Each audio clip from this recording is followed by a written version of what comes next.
শেখ মুজিবুর রহমান নিজেই গণতন্ত্র হত্যা করে বাংলাদেশের এক দল তৈরি করে ক্ষমতায় বসিয়েছে।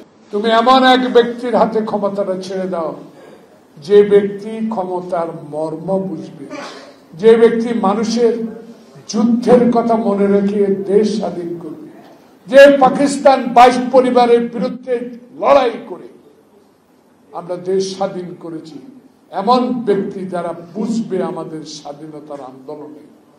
তুমি তো দেখো নাই, তুমি তো পাকিস্তান কারাগারে। তুমি এমন এক ব্যক্তিকে বসিয়ে দাও যে ব্যক্তি বাংলাদেশের মানুষের গণতন্ত্রের জন্য একটি শক্তিশালী সরকার হবে। সেদিন শেখ মুজিবুর রহমান নিজেই গণতন্ত্র হত্যা করে বাংলাদেশের এক দল তৈরি করে ক্ষমতায় বসিয়েছিলেন। প্রিয় নবীন ভাই,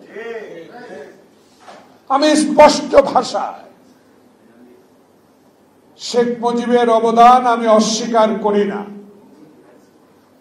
কিন্তু যে শেখ মুজিবের হাতে গণতন্ত্র হত্যা হয়, যে শেখ মুজিবের হাতে মুক্তিযোদ্ধা মেজর জলিল গ্রেপ্তার হয়, যে শেখ মুজিবের শাসনামলে সংসদে দাঁড়িয়ে কোথায় সিরাজ সিকদার উক্তি শোনা যায়, সেই শেখ মুজিবকে আমি পছন্দ করি না। তাই আজকে শেখ মুজিব শেষ হলেন, এক রাতেই সব শেষ। কিন্তু যাদের জন্য করলেন, যে দলের জন্য করলেন, যে দলের রক্ষার জন্য বললেন, যে দলের নেতাদেরকে হাজার কোটি টাকা বানিয়ে দিলেন, সে কর্মীরা কি শেখ মুজিবের পথের পর একটা দিন চিৎকার দিয়ে বলছে চলো যাই শেখ মুজিবের জন্য জীবন? করে নাই, কারণ তার কর্মের কারণে,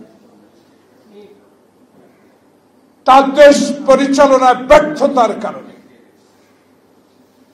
তাই শেখ মুজিব যাদেরকে অর্থ বানিয়ে দিয়েছেন, ব্যাংক লুট করিয়েছেন, টাকার পাহাড় বানিয়ে দিয়েছেন, তারা কেউ 1 মিনিটের জন্য শেখ মুজিবের জন্য মিছিল করে।